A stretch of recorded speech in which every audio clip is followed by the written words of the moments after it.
out of Cleveland. You want to be a boss? That's how you be a boss. I did. I made a mistake. Oh, man, we got the little kids crabby last night. Everybody was losing their mind. Almost 1 million people paid attention to a video. Actually, they didn't pay attention to the video. They just paid attention to the headline. And, well, let's show the video that launched almost 1 million crazy people, absolutely insane nuts people. Show that video, the craziest people around. Indiana beat the living crap out of Purdue in 2 sports this weekend. One was in men's basketball, where they ended up winning by 5. The other was in women's basketball, where they went into Mackey and they won by 20. After the game, there's a point guard named Braden Smith for Purdue. Point guard at Purdue, kind of cocky. He's a freshman, all this kind of stuff. He made a turnover late. Big deal, right? Made a turnover late, tough play. But if you're going to talk the talk and you're going to get all the accolades, you got to answer. So Braden Smith was asked by a media member about his turnover. And watch this. You're going to see Zach Edey, his older teammate, jump in. Let's show it. Well, the play right before that, I saw Mason in the corner. He was wide open, and he was there open again for a split second. I just held on to it too long, and he got there. Just to clarify, that was one play, obviously in a big moment, but every play is big in a game like this.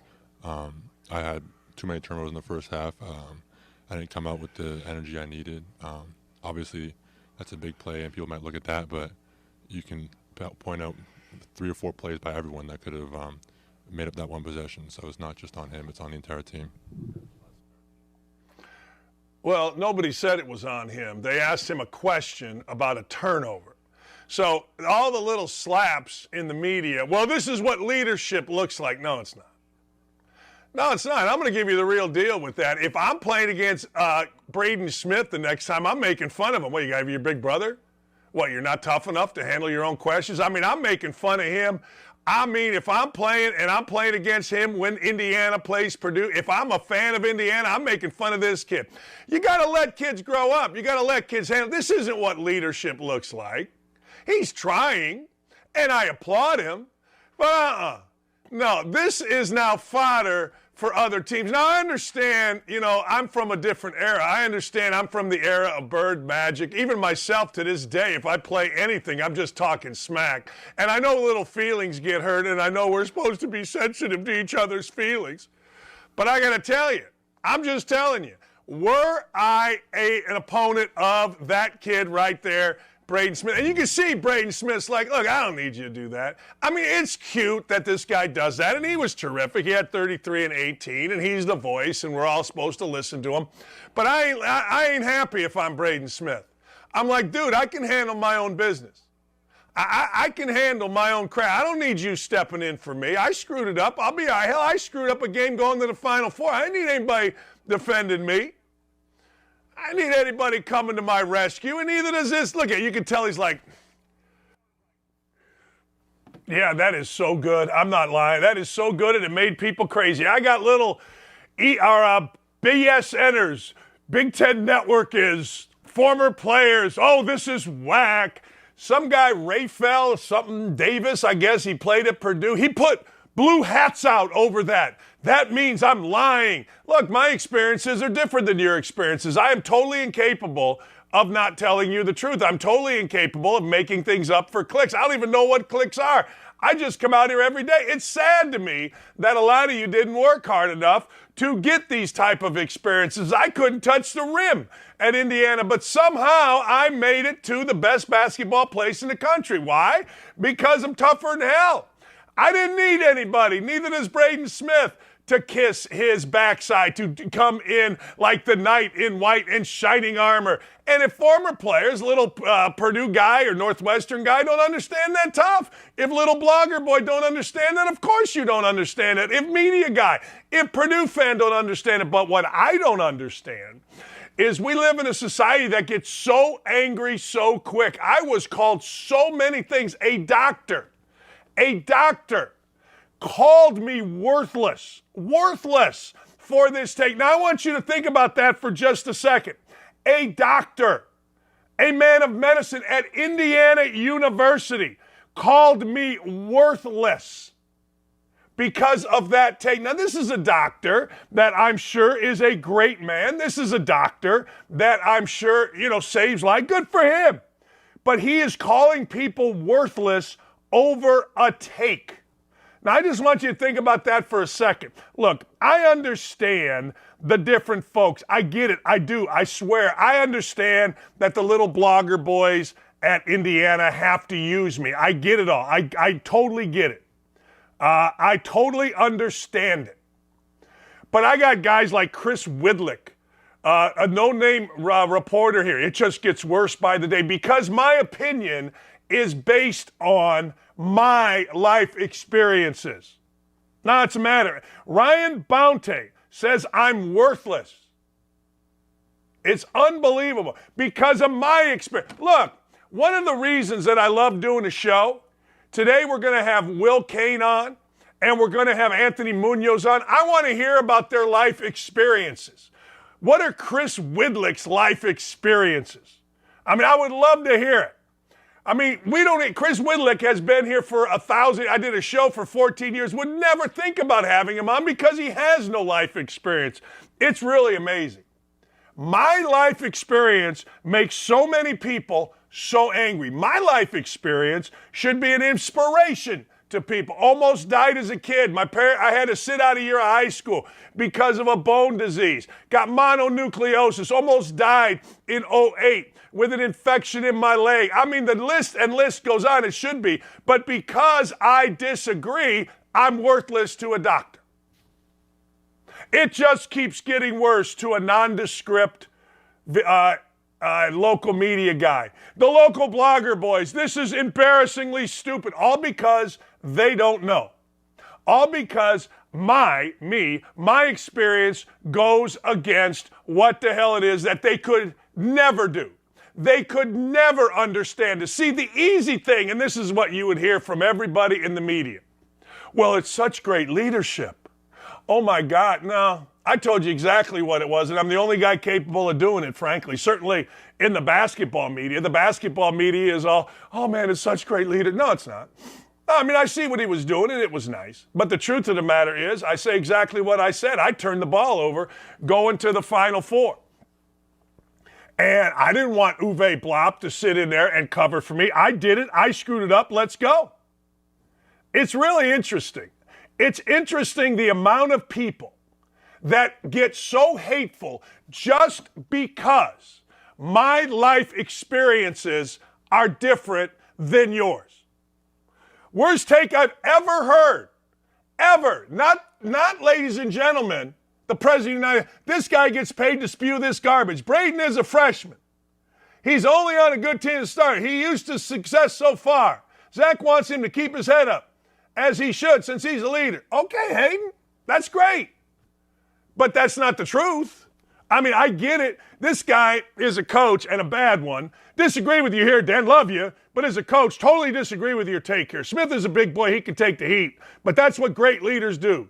They take all the heat, even when it's on them. That's what great coaches and players do. No, they don't. No, they don't. No.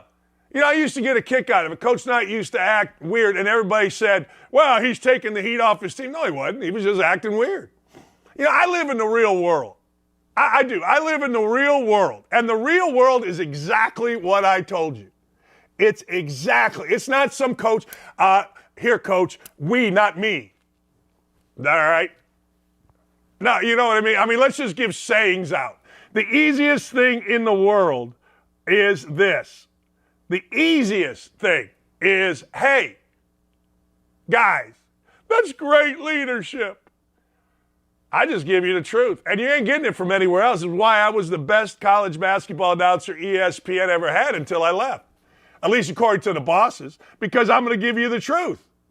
I am. And you're going to get it every day. And it's going to make you nuts. It is. I'm sorry. It's going to make you nuts. I am literally incapable of not telling you the truth. I am literally incapable of coming on here and just starting lying to you. It's absolutely, look at little Laura. Hi, Laura, what leadership looks like. He answered and Zach extended the answer. It's a team sport. What would you know about leadership? I don't know. I own 3 companies. I own a golf course.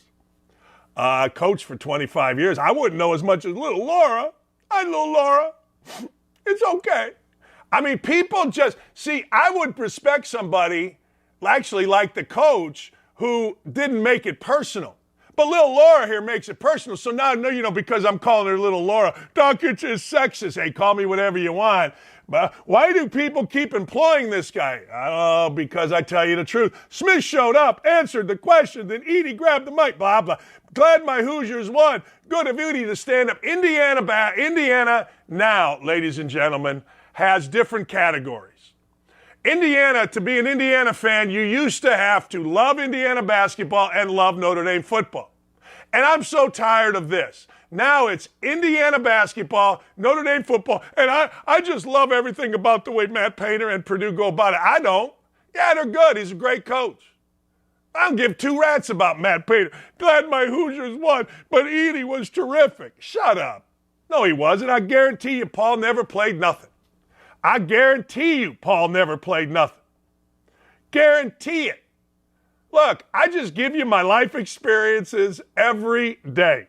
Every day. And man, can you not handle them. Man, do you whine, cry. I didn't even know there was such thing as the Big Lead. But the Big Lead, the writer for the Big Lead is a little blogger boy for a blog in Indiana that dislikes me, and I dislike them because they just simply embarrass Indiana's program. But the Big Lead writes an article. Keep writing them. I care less. But the truth of the matter is, I'm going to give you every day, every single day, I am going to give you the truth right here based on my experiences. I swear to God, if I was sitting there and I was Braden Smith, and a guy had to defend me, I think I'd have backslapped him. It's amazing how dumb people are. It's amazing how soft people are. It's amazing how hate people are. Chris Widlick. Now, Chris Widlick who's this? Oh, man. All right, I got a big show for you today. Big show. Big show. Will Cain's going to join us. Perfect guy to join us. Why? Well, because the entire city of the Dallas should be, huh? Let me go again. They should be, huh? We did what now? We went with who? Kyrie Irving? We did, huh? And Brian Schottenheimer is the new offensive coordinator, taking over from the supposed wonderkin, Kellen Moore. Dallas is on fire, baby. Dallas is rocking and rolling. So, look, no better person to have on. I personally think it's a good move by the Dallas Mavericks, a risky move by the Dallas Mavericks, and it'll turn into an awful move by the Dallas Mavericks because that's the world we live in with Kyrie Irving. So there you go. Will Cain joins. Will Cain. Dallas is on fire. It's on fire. Let's go football first because I know that's what everybody in Dallas really cares about. Brian Schottenheimer in. The wonderkin, Kellen Moore out. Are we good with this? Yeah, because that's not actually accurate.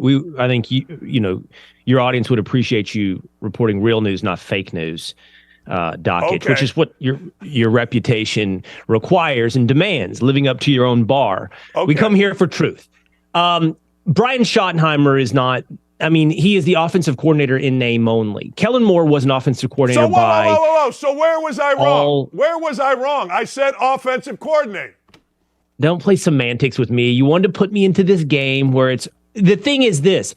The point that I'm actually, having fun with you about is Brian Schottenheimer is not replacing Kellen Moore. Mike McCarthy is replacing Kellen Moore. Kellen Moore designed and called plays for the Dallas Cowboys.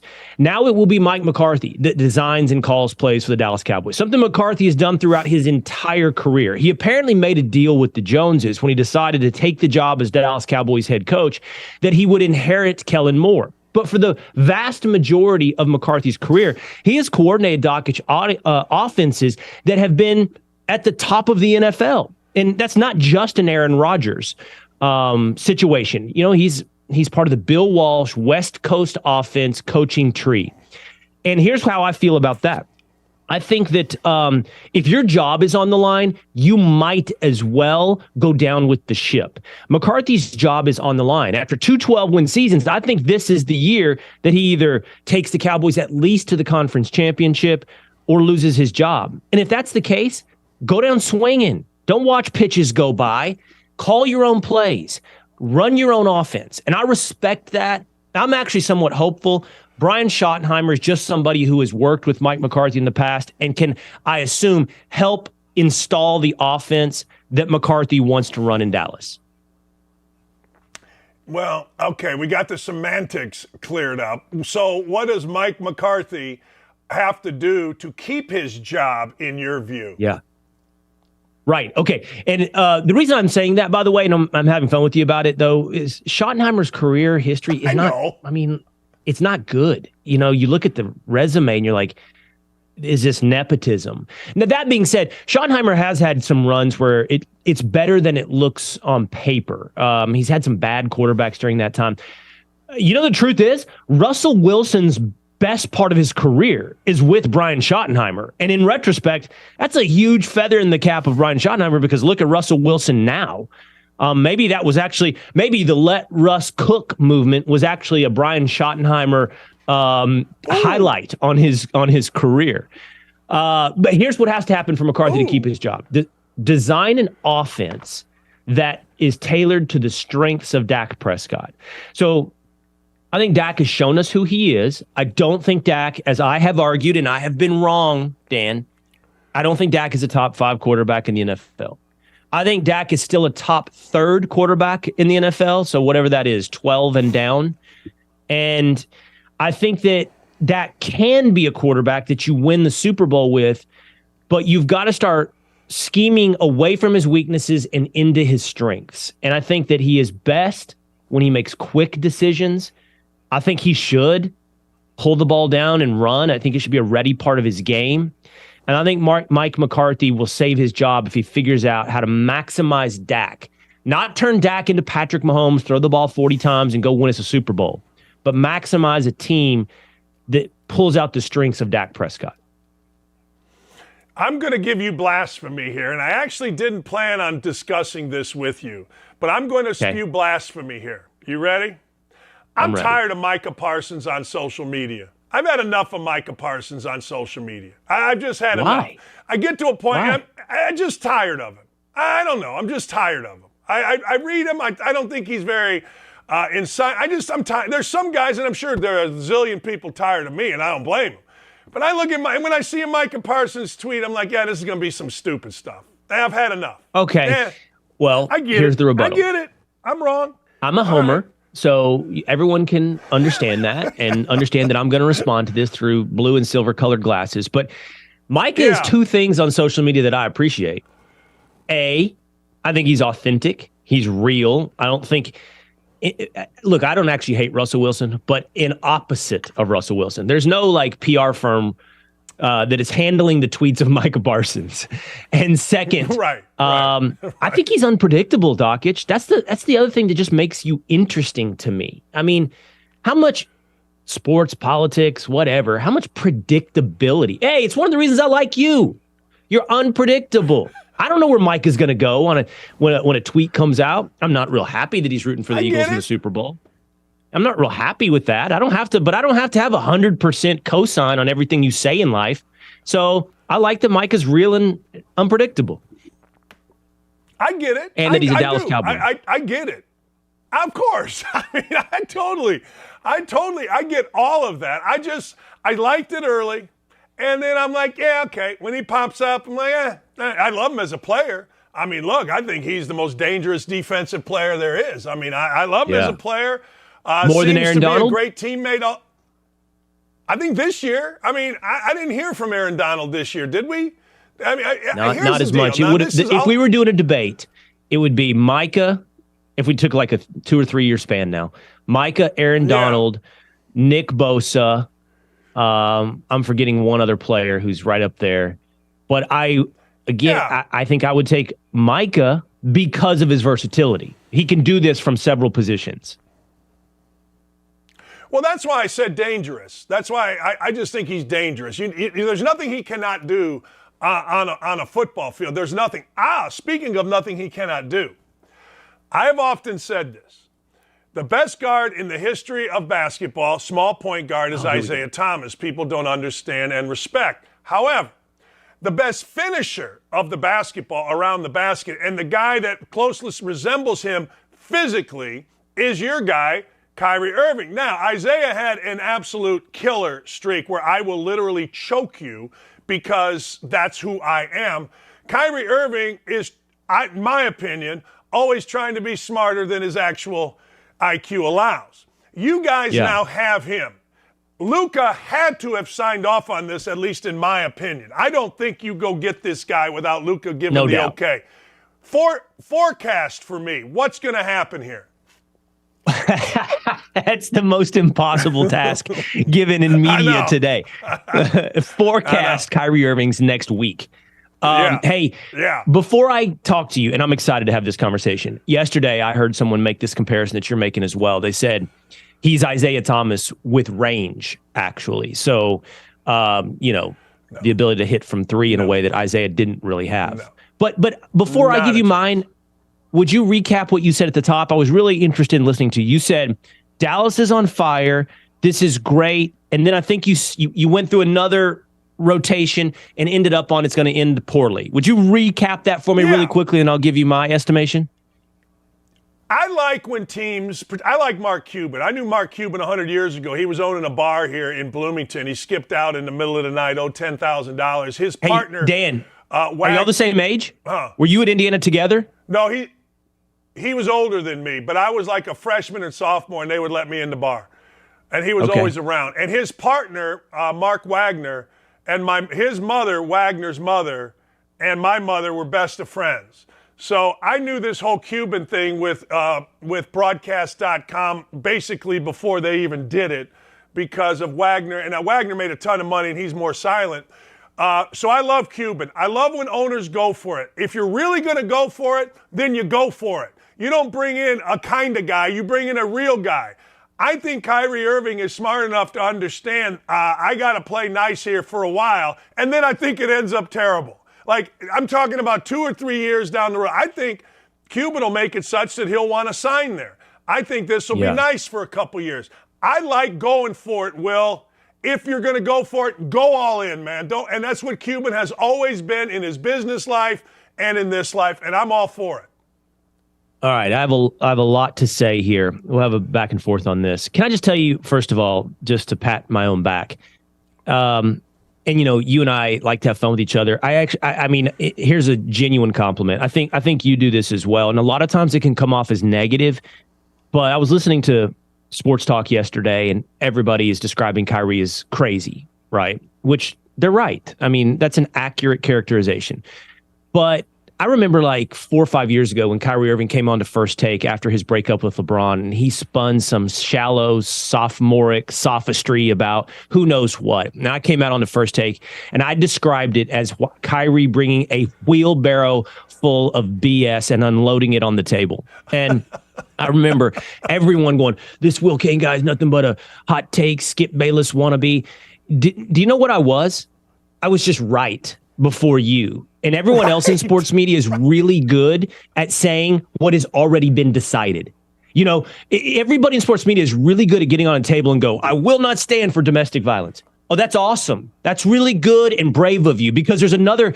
Can you point to me the rebuttal? Is there a constituency out here that's pro-domestic violence? Right. The sports media is really good at being the loudest guy on the mountaintop that everyone else is already standing on. So why don't you try just being right, whether or not you're popular and how quick or early you are? So I was on to Kyrie pretty early. It's obvious now That being said, and here's where I can be accused of being a homer, I'm in on this, but I'm in on it for a somewhat similar reason to what you just described. I don't know that I can give Mark the same credit you've given him. I don't know that Mark has gone all in on the Mavericks.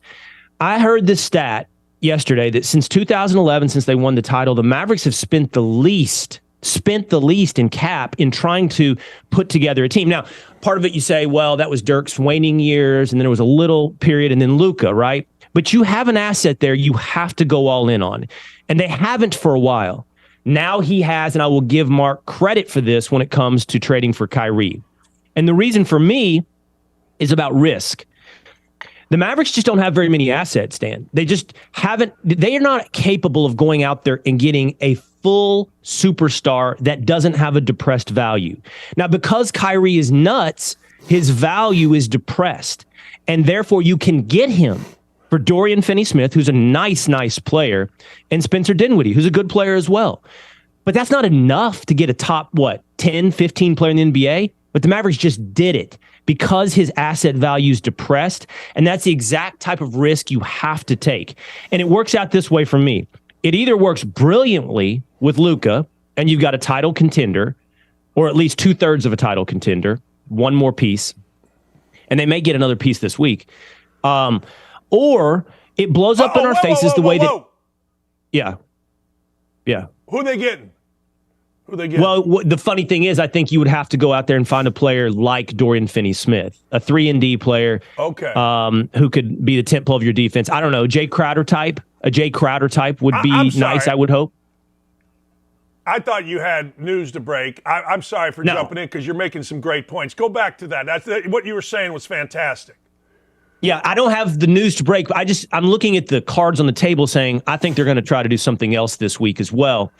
So let's go back to the risk of it blowing up in your face.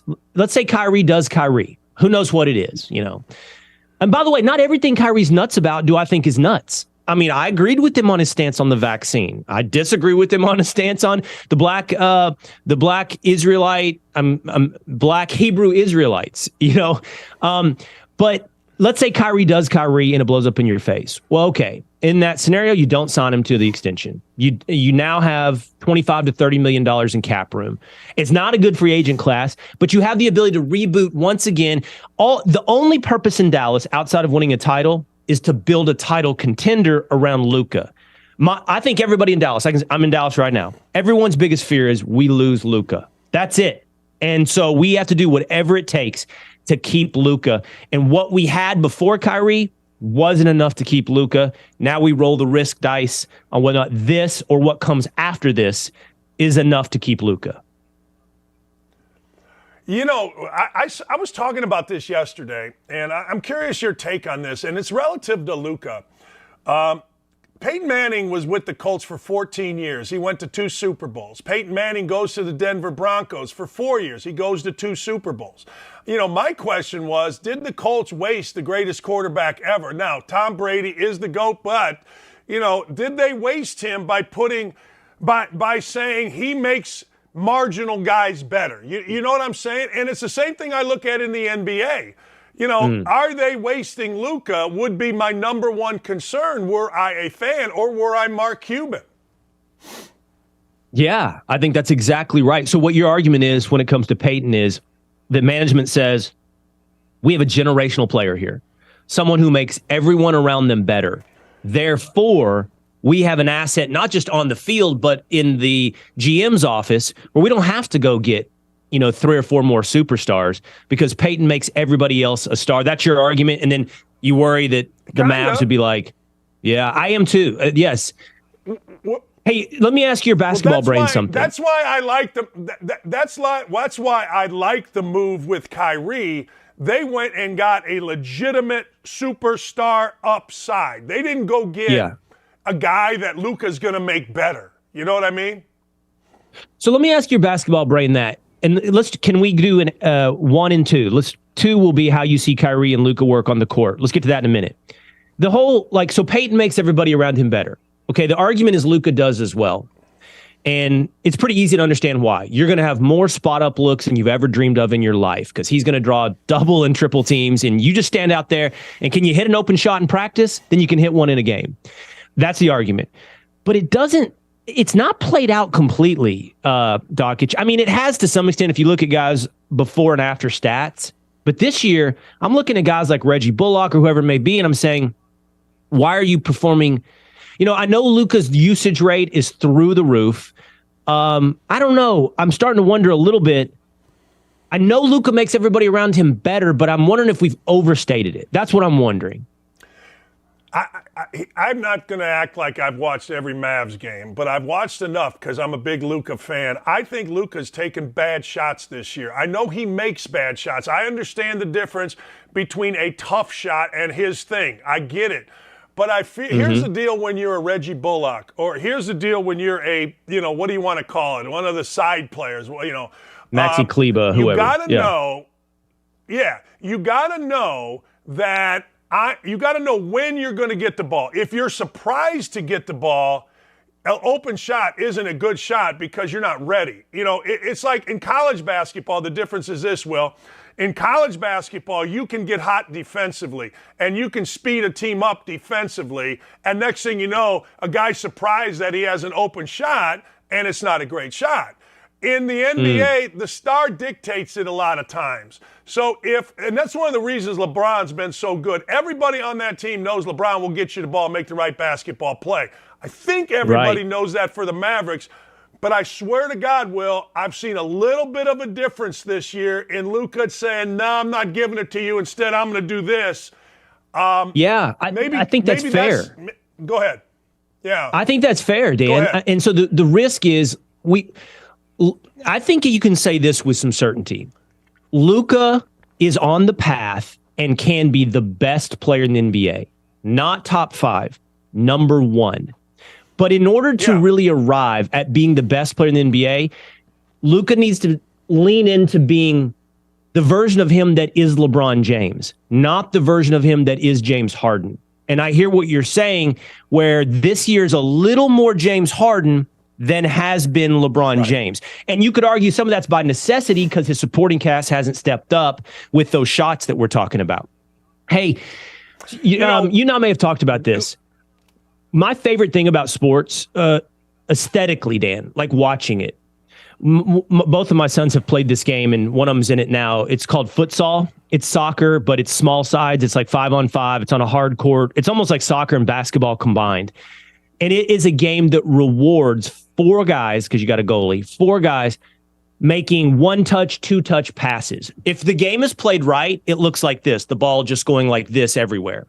If the game's played wrong, it's one guy who, this guy may be better than anybody on the court, but it's one guy that thinks he can dribble through 3 or 4 guys.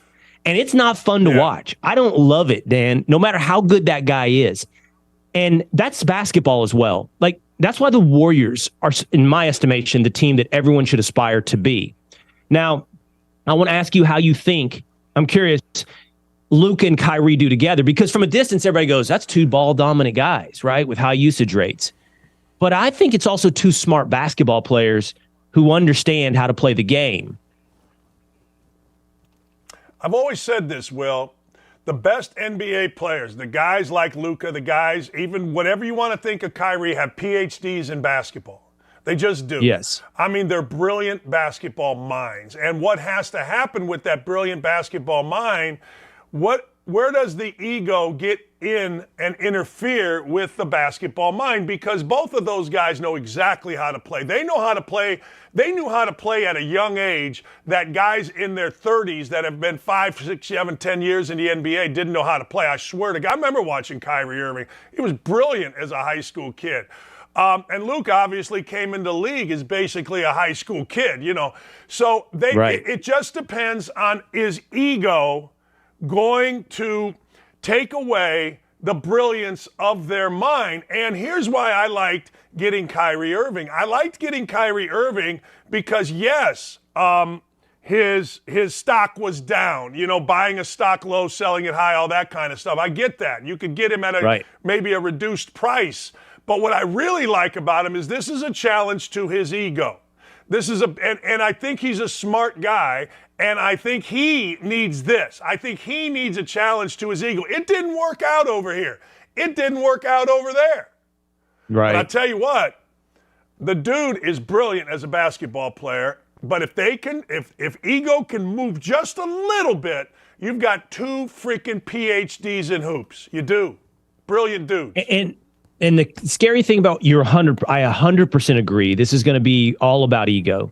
The scary thing about that, now this is where we were on the clock quite a bit, but that was the issue with LeBron.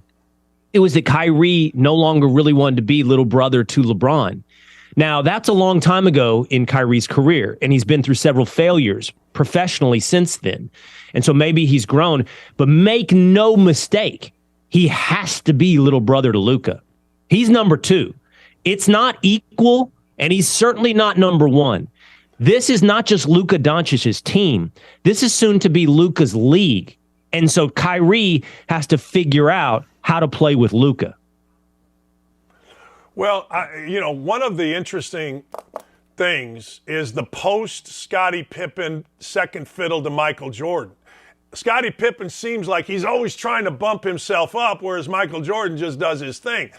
I think that's very hard to handle when you're in your 20s in the modern NBA. Back in that NBA, you brought in Kukoc, you brought in guys. In this NBA, the lead dog is even on bad teams, the lead dog is so celebrated, so highly paid that, and the lifestyle is so much different.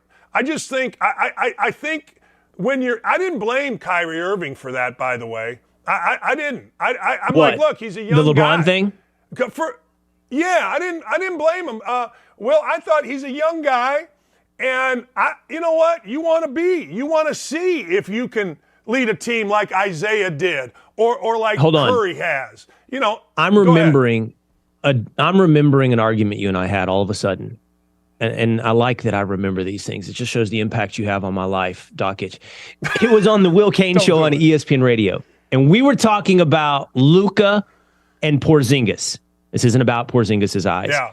And we were having a similar conversation to the one we're having right now, which is essentially like 1s and 2s, right? And you said, this is all like NBA commentary type of speak. Real basketball guys don't talk about who's 1 and who's 2. I'm not talking about positional numbers. I'm talking about pecking order and hierarchy. Right.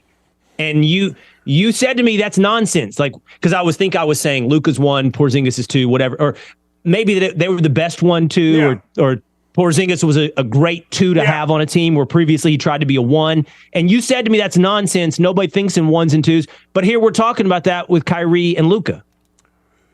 Yeah, I've morphed. I've changed. And I'm telling you why I changed. And that's why I I prefaced it because of Scottie Pippen. I swear to God, I've seen this. I've seen where, being the quote 2 now is a major deal. Being the quote 2 when Pippen, even back 6, 7, 5, whatever years, it was still about, boom, we got to, everybody can share the sugar. Everybody can get a piece.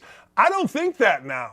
I swear to God, I don't. I don't think that even a little bit now in the NBA. I mean, I look at Jalen Brunson in New York. All of a sudden, Jalen Brunson as a 2 here with the Mavs is now going to be on the marquees in Manhattan. So, no, you're exactly right. I've grown. As I've lost hair, I've grown intellect. You. I've grown Look at you. You've grown. You're admitting how endearing could that possibly be? I've grown. That's the headline. Dan Dakich, I've grown. Not physically, spiritually. Not physically. When you look, and let me ask you, when you look at post Michael Jordan, Scottie Pippen, I feel like Scottie Pippen's always swimming upstream. I mean, he won as many titles. He was an all-pro, but I feel like he's swimming upstream. And I feel like the NBA has gotten so incredibly one guy for one team. That's back to the thing that superstar. But see, that's back to the thing. So now I'm going to take the old Dakich approach to some extent. Like, that's back to the thing I was talking about when it comes to the Warriors, or to my analogy to futsal. Here's what I like. I like reality. Okay, let's acknowledge reality and maximize our own reality. Let's not be, this is the problem with progressivism in choosing your own pronouns. You don't get to shape reality. Reality is what it is, and then you make the best of it. Okay, not everybody's life is fair. Not everybody gets the exact same shake. Not everybody's born with the same talent, and not every team is constructed the same way. So I don't think every team should sit here and go, we're incomplete, and every player shouldn't say, I'm incomplete until I'm a 1. What you say is, this is reality, and this is the best version of it. So here now, I'm going to make it concrete when it comes to basketball. Isn't it great that Klay Thompson has never said, I have to be a 1, right, and go find his way to be the best player on the Orlando Magic? Like, Klay Thompson looked at reality and says, who cares if I'm a 1 or a 2? I don't care. That's not the best version of my reality. The best version of my reality is right here, winning title after title after title. And it doesn't matter if I go down as the modern day Scottie Pippen, I go down. You know, if I go to be the best player in Orlando, I don't go down at all in history. And now I think you want to flower and you want to grow into the best version of yourself, but that isn't always to go be a number 1. Now, I want to be clear. The Mavericks' reality is they have a 1. It's Luka. That's reality. And their job and Kyrie's job now is to maximize that reality. See, I can't decide whether Draymond Green, other than the punch to Jordan Poole, is like the greatest on-court teammate, you know, that gives of himself, gives it up, or he really ain't that good in the NBA, and he knows it, so I better stay here. You know what I mean? Like, there's a big I have gotten difference so mad at between the Draymond, two. and Dan, I've gotten so mad at, you know, I think he's complicated. He said so many things where I'm like, that's just asinine. And then on the other hand, I actually think he's a brilliant championship piece on the floor. And I mean, right, he's old, but otherwise, he's the exact type of player that I would love to add to Kyrie and Luka. He'd be the perfect third guy on a championship. You know what's amazing? You mentioned Jai Crowder. Jai Crowder's the guy that every single finals, I swear to God, Jai Crowder's in. But what's really amazing is there should be 25 Draymond Greens walking around. There should be 50 Draymond Greens. Brad Stevens told me this one time when he first got to the Celtics and we were just talking about ball. He said, Dan, one thing I've learned in the NBA is there are 15 to 20 superstars and everybody else is a role player, but you can be a Hall of Famer as a role player. You can make hundreds of millions of dollars as a role player. I don't think enough guys have figured out that Draymond Green's role is hellacious. I got to ask you this before I let you go. I can't let you go without a little politics. Balloons flying over the United States. Where are you at with the Chinese balloons flying over? What are we doing here? Let's everybody's made every joke there is to make and every superficial observation about weakness and the facts of this thing. Like, what did they surveil? What did they have the capability to surveil? Why did we fly it over? Here's the thing about here's the biggest like macro takeaway for me. It was literally a trial balloon. It was literally a trial balloon in my estimation. It is China probing the United States to see our response. I can't believe, Dan, that there was some type of surveillance technology on this balloon. And I'm no expert on this, but that there was some type of surveillance on this balloon technology that, significantly outpaces what they could have gotten through satellite and drone technology. Combine that with that they flew it at 60,000 feet. And my understanding is most of the time these balloons are at 80 to 120,000 feet. So in other words, now they're flying it at a level at which you could literally see it with the naked eye, and somebody did in Montana. And what you're looking at is less about the intelligence collected from the technology and more about the intelligence collected in the response of the leadership of the United States. It's a trial balloon to see what's the reaction of Joe Biden, of United States Pentagon military leadership. And I don't think that the takeaway is, hey, don't mess with the United States. I just don't think that's, if you're on the other side of this trial balloon, I don't think China sits back in those boardrooms and go, we better be more careful, boys. Next time, let's dial it back a little bit. I don't think that's the takeaway. And I think presidents are almost always elected based upon promises of what they'll do domestically, Dan. But in reality, what we get is presidents defined by how they respond internationally. That's pretty scary. That's pretty scary to think if this is a test case, what's the real test? And I don't know that I do know. I don't think we have the leadership ready for a war with China. I agree. You got to defend the country, and you got to defend its country's secrets, and you got to defend its internet, its electricity. You got to defend the water supply. You got to defend everything. I was looking for an exchange that we had years ago where I schooled you on Steph Curry, but I can't remember it. But I'm going to go back to my old phones and look it up here in a minute. What did I think I've always been on the right side of Steph Curry. Oh, you're anti-Steph. Are you anti-Steph? No. I'm Steph's the best player in the league now when he's healthy. But no, I can't decide. I can't remember what it was about. But I remember texting you something. Find it, and if you find me being anti-Steph, then I will do what you did in this little time we had together. I will admit that I have evolved. I will admit to growth because I am definitely pro-Steph. I know you are. I'm going to use the word I've flowered. You used that earlier. I've flowered. You didn't say it about me. You said, hey, thanks, Will. Appreciate you, man. Thank you. Thanks, man. I'm flowering. Look at me. I'm flowering. You are. Look at you. Look at you go. I need to put a hat on. I tell you what. Thanks to Will Cade, man. That was a good time. I kept him way too long, but I just love talking to the man. I love watching the man on TV. I love talking to the man. I got a lot to get to today. Hey, our boys in Indiana play again tonight, looking for revenge against the hated Rutgers basketball. We got Anthony Muñoz coming up. Did you know I used to wear Muñoz wear? I did. He sold it at Kmart, and it was the most comfortable shirts ever. And my friends would be like, you wearing Muñoz wear? I'm like, yeah, I'll wear me some Muñoz wear. The YouTube chat is popping. I wish we took callers because I want Sean Black to give us a state of the state. Sean, on our YouTube chat, write out what your state of the state is, Sean Black. All right, we'll be right back. Anthony Muñoz, the best left tackle ever, according to 3 different NFL GM head coaches / assistant GMs that texted me last night.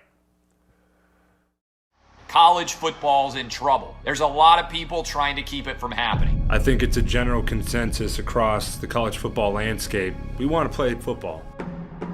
College football is a huge part of the fall. It's a huge part of Americana itself. It just really felt like people in the country needed college football to just feel a little sense of normal. Big news from the Big Ten as the conference releasing its 10-game football schedule. We go home thinking that we're going to be practicing the next day. Everybody gets a text, stay home, everything's canceled. Big Ten fall football season has been canceled. We just believe collectively there's too much uncertainty. I guess what I'm trying to understand, though, Kevin, is that was the same position you had 6 days ago. The Big Ten is an unmitigated disaster. There was a ton of confusion. There was presidents saying one thing, there was coaches saying another. Players had to be silent, coaches had to be silent, ADs had to be silent. People said, how does what you just did make any sense? And nobody really knew what the heck happened when they voted to cancel the season. You make this huge historical announcement, and then Kevin Warren never does a press conference to explain it. It was like a masterclass in how not to handle a crisis. The word really that was lacking in all this is transparency. It felt like a lot of stuff was happening behind closed doors. Even today, we still don't know what occurred. So you don't tell us parents, that's fine, but you're not telling the young men that it affects. We have to make a decision to save the season. What about the history books? What about the rivalry games? What about Paul Bunyan's axe? How is that not going to go to a team this year? This is a failure of epic magnitude. The Big Ten presidents and leaders should be held accountable for the disastrous decisions that they're making. Then the commissioner doubles down, saying his decision will not be revisited. And that's the point. It felt like a war was declared on the Big Ten and Kevin Warren. Everything turned political. Because if this is medical, then you would have stopped the game of football a long time ago. I think the Big Ten leaders will tell you that they probably made a mistake in hindsight. If I had the chance to do it all over last year, I would make the same decisions that we made.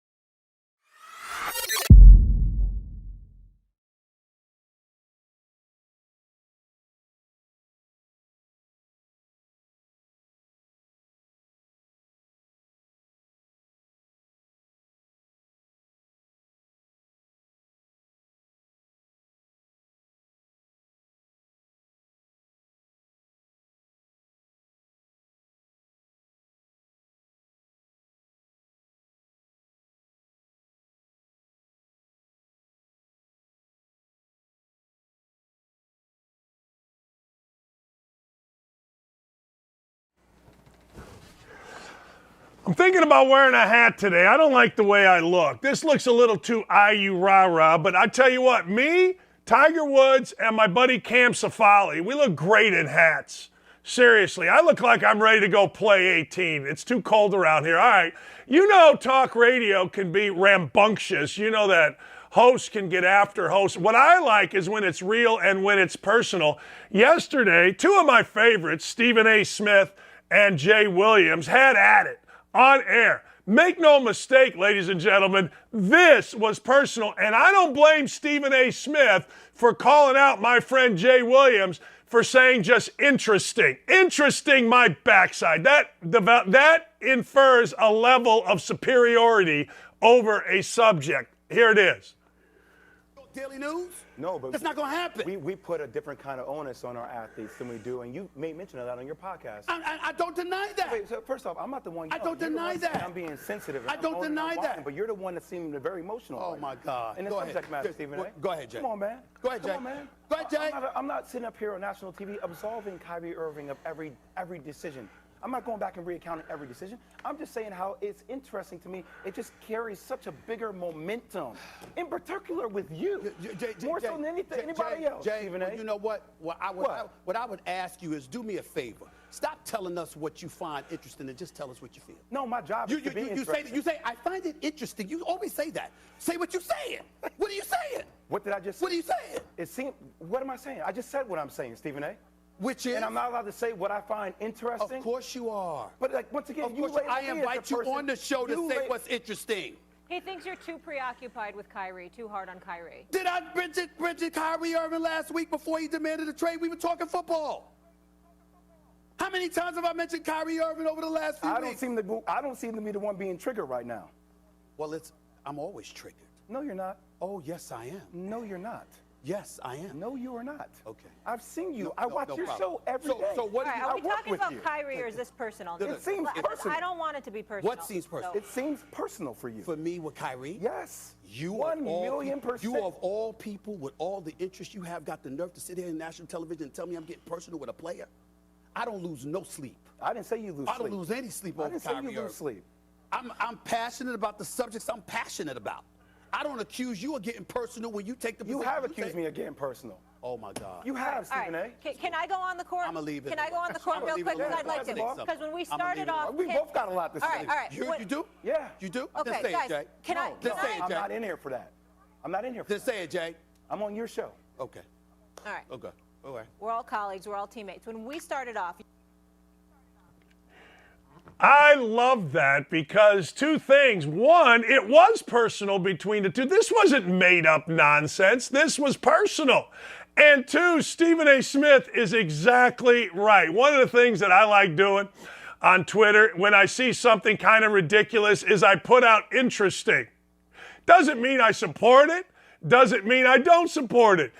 It just means it's interesting. I love doing that. I think it's one of the great things, and that's what Jay Will always does. Now, when you come on a show like this, you don't want just interesting. Of course not. You want your opinion. You want Jay Will's opinion. You want Stephen A. Smith's opinion. You want Tim Legler's opinion. You want all these guys' opinion. And Molly Querim, who's in the middle of it, she finally had to come in and say, hey, This isn't personal, or we're all on the same team. See, that was authentic to me. So rarely do we get authentic TV. You got it yesterday with me. You got it yesterday with me saying, hey, here's the deal. This is what it is. This is how I feel about eating. You don't get it often. Name me somebody on TV, all right, doing basketball, halftime, anything that's actually authentic. I think Seth Greenberg is, because he loves the game so much. But I got to tell you, look at the little kids on ESPN or whatever. Nobody's truly authentic. Nobody, either that or they don't know. See, this was authentic, and I love it. I don't like it. I don't like it. I absolutely love it. And TV needs more of this. TV needs more. Let's go. Yes, Hunter King, Charles Barkley, Kenny, and Shaq. No question about it. No doubt about it. That is absolutely right. Now, the deal is this with Charles Barkley. All right? Charles Barkley gives you authentic. He gives it to you every day. Look, there is a video. I want you to think about this. Kenny Smith and Shaq. Maybe we'll have it for you, Ryan and Dylan, if we could find it. I just thought of this. Kenny Smith somehow and Shaq are going behind the stage. Kenny's going up to do his screen, and he elbows Shaq right into a Christmas tree. It's the greatest scene in the history of halftime shows. I'm going to try to find it at break. It's the best. Authentic, baby. That's why people always say, I don't know why people keep hiring Dakich. Well, smart people hire Dakich because I give it to you authentic. All right, speaking of authentic, I want to get to this. We talked about this yesterday. Bethany Hamilton, who is a legend in the world of surfing, she is completely and totally against biological men in the world surf. She said, I think many of the girls currently on tour are not in support of this new rule, and they fear being ostracized if they speak up. Of course they do. Everybody's ostracized if you speak up. Everybody. It doesn't matter what it is. It does not matter. Yesterday, I spoke up on what I felt about this Edie Braden Smith. It is absolutely of no consequence, just my life experience. Holy cow, I got called such terrible names, including by a doctor, that I was worthless. So, of course, if you speak up, but good for Bethany. Look, I've told you this before. I have a wife who's a Hall of Fame softball player, led Toledo to the College World Series, only MAC team ever to do that. I have a wife who is the all-time winningest coach as a softball coach at Bowling Green in the Hall of Fame, at Syracuse. I have a stepdaughter who is a stud third baseman at Harvard. No women want to play against biological men. I don't care what everybody on Twitter, I don't care if the common threats are, hey, look, you're bringing violence to us. Of course I don't want violence, but that's all crap. I don't care if you say that because that isn't accurate. I love this. I think many of the girls currently on tour are not in support with this new rule, and they fear being ostracized if they speak up. Of course. Easiest people in this day and age to be critical of are older white dudes and women. For some reason, we can't stand women, and I don't like it. All right, we're going to show you the Shaq Kenny Smith thing later on in the show. I got Anthony Muñoz coming up, and I got to tell you, I am not making Anthony Muñoz hang and wait for us. We'll be right back with the best left tackle ever. I want to get his take on the Super Bowl and what's going on. Be right back. It's so crazy because Tom Brady is just a touch older than me. I believe now there are no NFL players older than me, which that's the first time in my life I can say that. Okay. So now I feel really old. Now I feel truly and really old. I'm sorry, man. God, that's horrible. I didn't know that feeling. I'm Maybe sorry. there's a punter or a kicker. I have to check.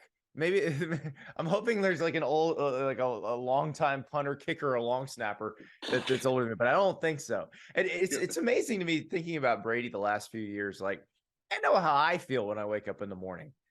I can't even imagine attempting to play in the NFL like this. Right? Yeah. I mean, well, I don't even know if last season should have happened, but that's not up for me. It's not for anybody to sit there and argue. I don't have the drive Tom Brady has. I'm very willing to admit that. Right. It seemed to me, just as an outsider with no inside information whatsoever, that he retired and that he engaged in normal life for the first time in a long time. Was like, yeah, this sucks. I'm getting back to the NFL. Right. I don't like the daycare thing. I love my kids, but I don't like dropping it off. I don't want to go play pickleball at 3:00 in the afternoon. Like, let's get back to normal. But it'd be interesting. Like, I don't know if we'll see another quarterback take it that far, Andy, in the NFL. Like, he really pushed the limits, Rodgers, right? Yeah, you got Aaron Rodgers gonna be 39. You got him hinting at retirement now, and it does feel like the game's maybe taking a little more toll on his body than Brady. Maybe there's some ayahuasca that'll fix that, but it's crazy that it lasted this long. I mean, I think back to how much my life, I graduated college in 2000.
The legend coming up here in a moment. A lot to get to today. A lot of people are losing their mind over a variety of stuff. Look, here's the deal. We're 5 days away from the Super Bowl. Prop bets are going to be all over the place, and I can't wait. I'm going to give you my 5 top prop bets coming up here in a little bit. All right? Here's the deal. When you look at this line, all right, remember this.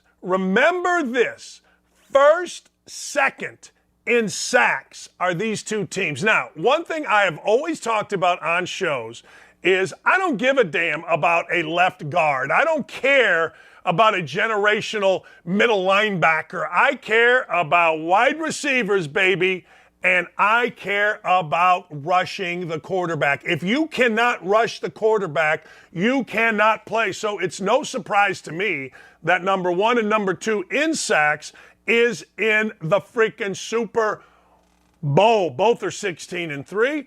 Both, listen to this, have scored 546 points. Both have 6 all-pro players. Now, how about that action? Now, that's as even as it can possibly be, but do not forget 2 things in this game. One, and I'm going to talk about it all week. One, when we go to the Super Bowl, remember running quarterbacks, getting teams out of trouble on 3rd down, and both can do it. I would say Hurts probably a little better. You put a spy on both. At number 2, let's not mistake the tight end. The tight end is going to be massive in this game. When you have a pass rush, who do you look for? The tight end. And I've had people tell me, take Devontae Smith over in the points. Let's go back to some current headlines. We all saw, or at least maybe you saw, in Miami-Dade County, a 9-year-old girl was physically attacked by boys. Like, boys beating the living crap out of her. I don't know that I want to show this, but let's show the video. I can't even look at this video.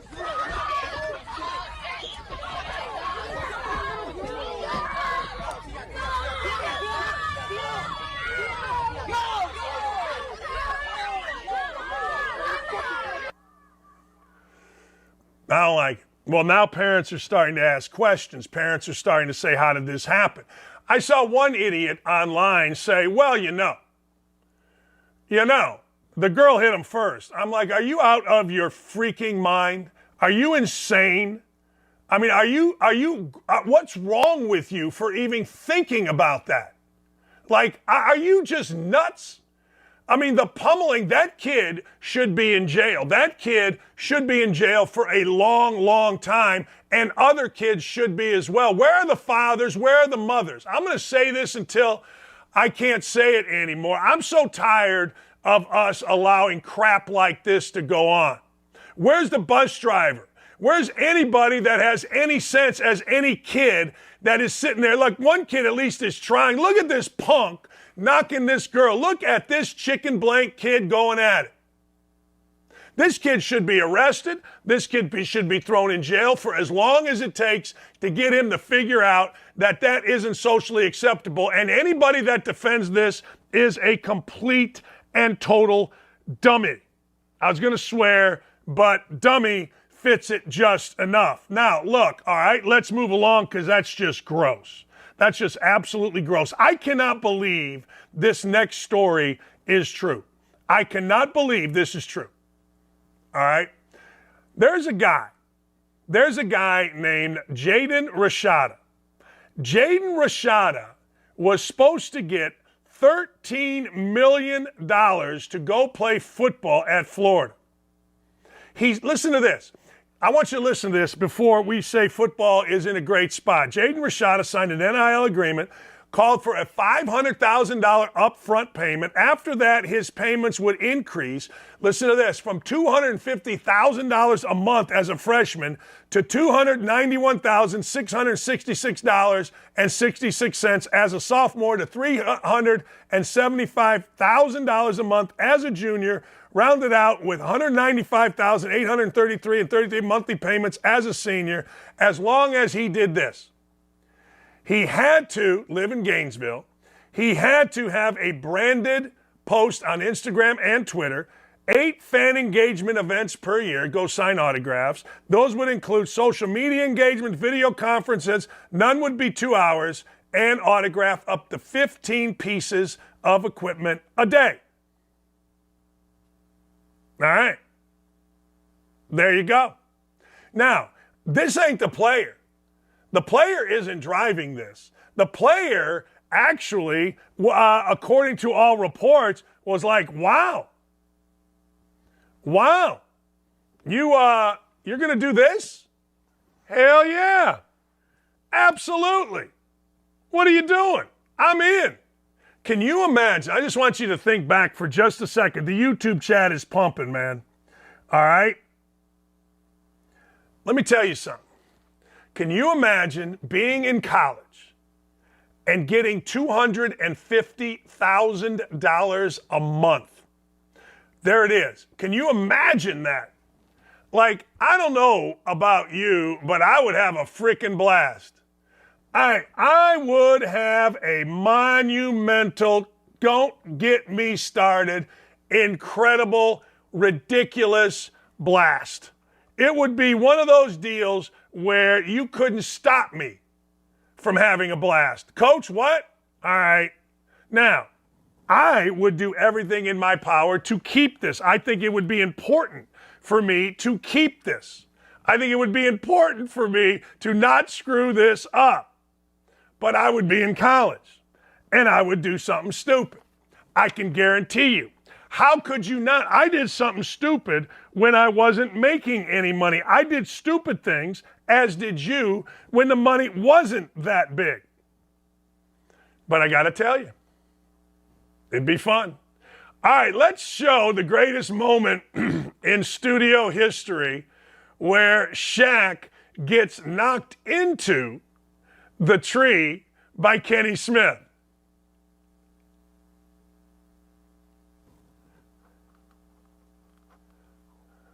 Uh-oh. Maybe we don't have it, but I thought we had it, but I love it. I think it's one of the greatest. Well, we'll get to it. Obviously, we thought we were going to have my man Anthony Muñoz here. We're having a hard time getting hold of Anthony. All right. Sean Payton laid down the law. Sean Payton did a great thing for Sean Payton and a great thing for Russell Wilson. He said, hey, look, I'm not having Russell Wilson's quarterback coach in our facility. Now, that isn't the quarterback coach of the Broncos. I'm not having his quarterback coach in our facility, coaching him separate from our quarterback coach that's with the Broncos. There's two things with this. Number one, it totally makes sense. Of course it totally makes sense.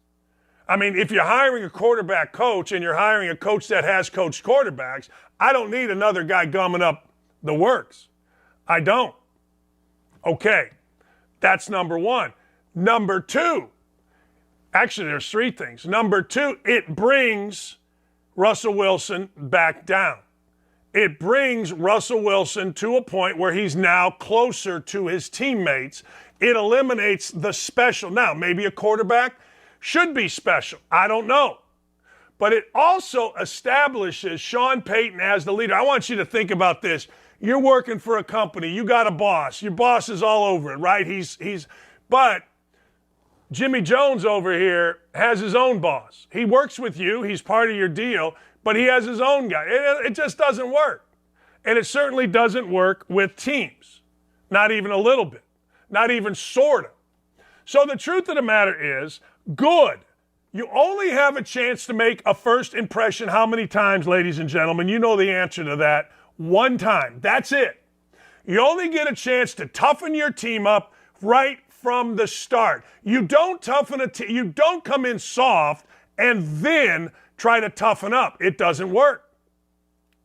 It just doesn't work. You must come in tough if you have to change the culture of a franchise, and then you can lighten up. And then you can go back to what things maybe should be or could be. It's really, really fascinating. It really is, and I applaud Sean Payton for doing that. Let's make the team better first. Anthony Muñoz joins us, legend. I got so many texts from people in the NFL saying you get to talk to the greatest left tackle in the history. How are you, sir? Good. How you doing today? Hey, I used to wear Muñoz wear, we called it. You used to have a clothing line. I can't remember if it was Target or Kmart. I got to tell you, I love the clothes. I don't know why you got rid of it. Well, I don't either. Sometimes those, the younger guys come up and they take over the apparel line. So maybe now they can start like a grandfather line or something. Yes. Well, I'm in on that. You and I are roughly the same age. But no, man, I used to wear it. I loved it. I was the head coach at Bowling Green in Ohio, and I strutted around in that, and they're like, "Where'd you get that?" I go, "It's Muñoz wear, baby. Don't at me." It was perfect. Hey, it's funny. It's funny you mentioned Bowling Green because my daughter, who played basketball, her teammate from like 10 years old through high school. My daughter went off to college, and then her friend played at Illinois. Her dad went to school at Bowling Green, and every time I drive up to Michigan or to Toledo, I always stop on the side and take a picture of their stadium and send it in honor of my buddy Jerry Isman, who graduated from Bowling Green. Next time you ask your buddy, I'm sure he's told you this. I swear to God, my dad went to Bowling Green, and everybody that went to Bowling Green had a really good time. Nobody studies at Bowling Green, but there's like 8 million bars, and you know what I mean? It's an easy place to recruit to. Hey, I got to ask you a couple things. I'm going to get into your foundation. When you look at this Super Bowl, both teams, fantastic defensive pass rush. I learned from my friends that coach football, watch the offensive lines. They'll tell you the story. Who has the better offensive line in this Super Bowl? Both have pretty good. I might have to give the edge to the Eagles. I think both tackles, interior, I think they might have the better. So, when I look at a game, and I agree with you, I mean, I think you got some good counsel there. I'd have to give the edge to the Eagles on the overall because of their offensive line. It's something I can't stop doing. Like in basketball, I was taught by Bobby Knight, don't look at the ball. So I never look at the ball when I'm watching a basketball game, but I always watch the offensive line. Let me go a couple directions with you, by the way. You won a national championship in baseball with the great Rod Devereaux, correct? Yeah, Rod Dado it was his last one there at USC. Dado.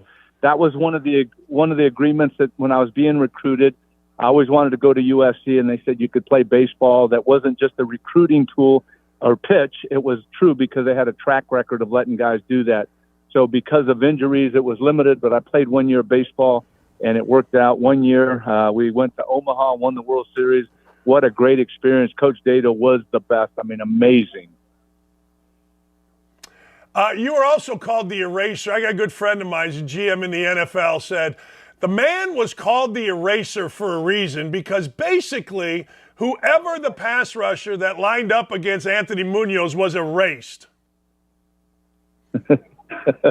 That was, as you know, in sports, you have a tendency to get nicknames, and that was, Coach Jim McNally. That was my nickname, and it stuck with all the guys. And we used to get gag gifts for Christmas, and I got a rookie 1 year, and he gave me like a foot-long eraser with my name on it, and so we had fun with it. But that it's amazing how those things get out. You get those names within the confinement of your meeting rooms and stuff, and all of a sudden everybody knows about them. But that was correct.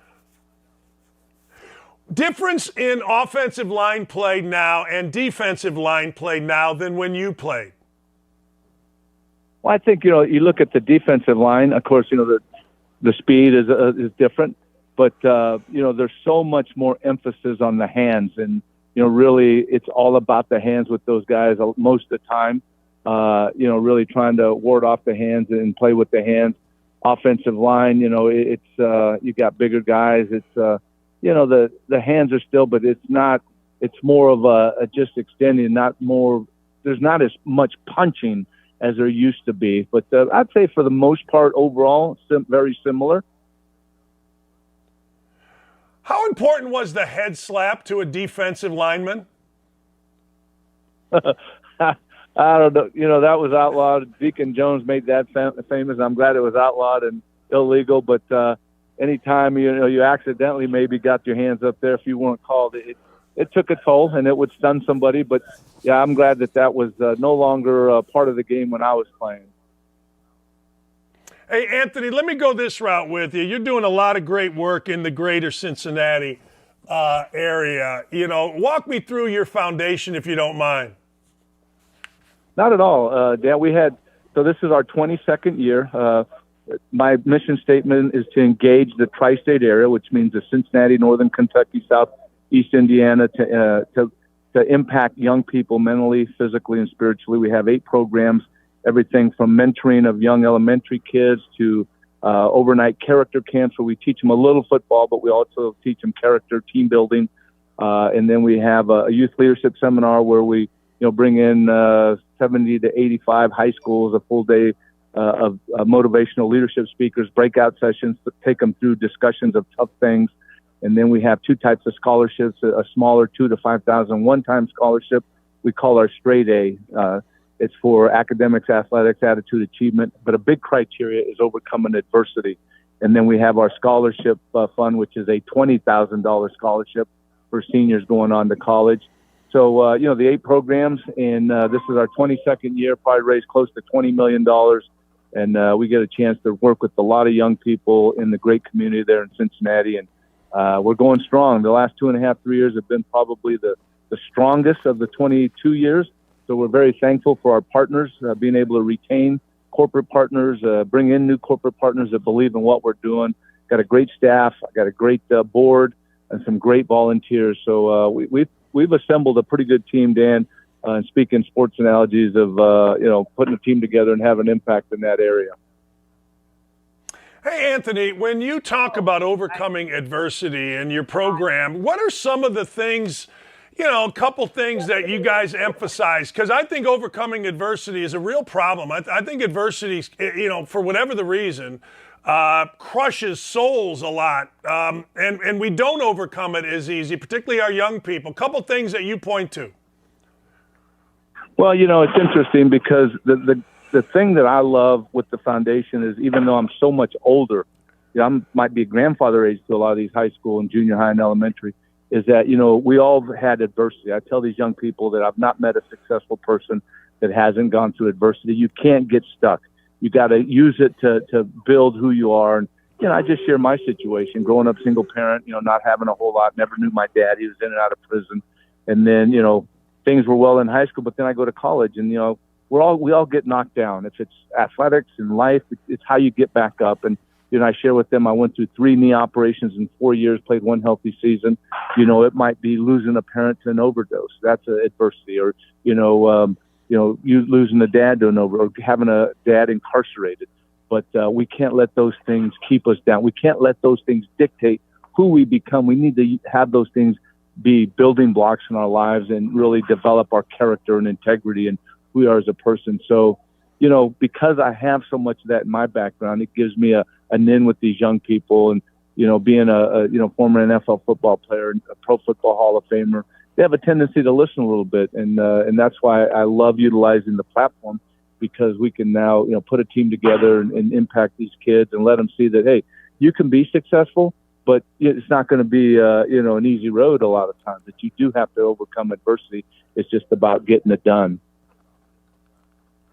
When you do your work for the Hall of Fame, the Football Hall of Fame and the Baseball Hall of Fame are the two, biggest deal. You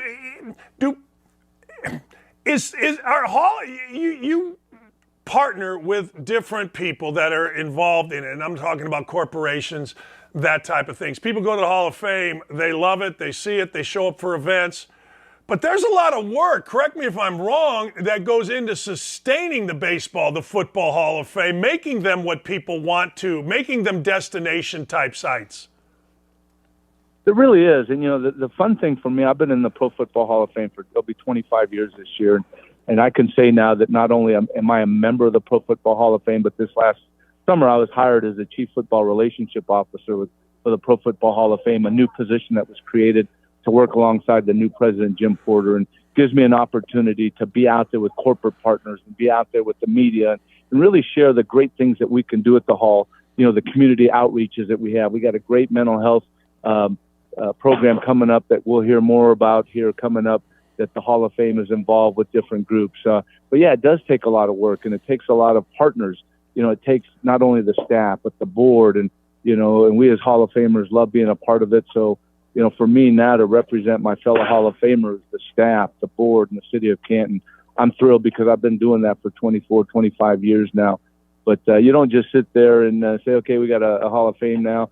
We're working with the group that's helping us. We have a museum there that if you love leather helmets, which I do, but you got a younger crowd that you have to, Gallagher and Associates is helping us reassign and really bring the hall up to, 2023 standards. So we're doing that and trying to improve things there at the Football Hall of Fame. So you're constantly trying to bring it up, for those that want to go visit, that, the interest, the young people, they got to have the technology. They want this and that.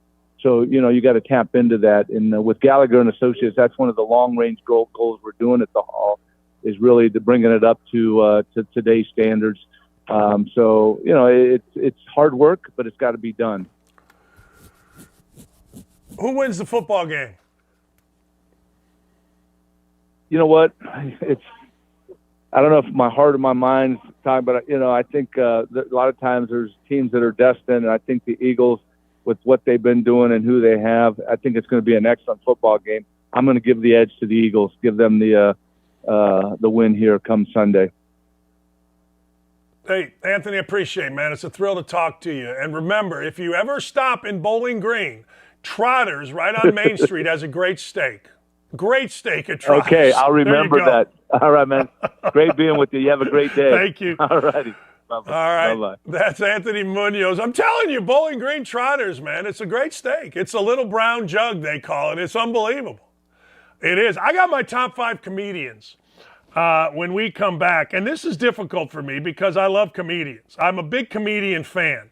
And I'm such a comedian fan that I did not know at one point that, well, frankly, I did not know that Chris Farley had died. And I don't think Chris Farley's funny. It's well documented. It is. My top 5 is going to be basically, how do I put this? You can put all 5 in a shaker, but it's going to be guys that aren't the cleanest. Let me tell you that right now. So who are yours? But I don't want the cleanest. I don't want the cleanest. I don't need the cleanest. Nothing about the cleanest interests me. I like dirt. I like smut. I like, make me go, oh, that's pretty funny. You know what I mean?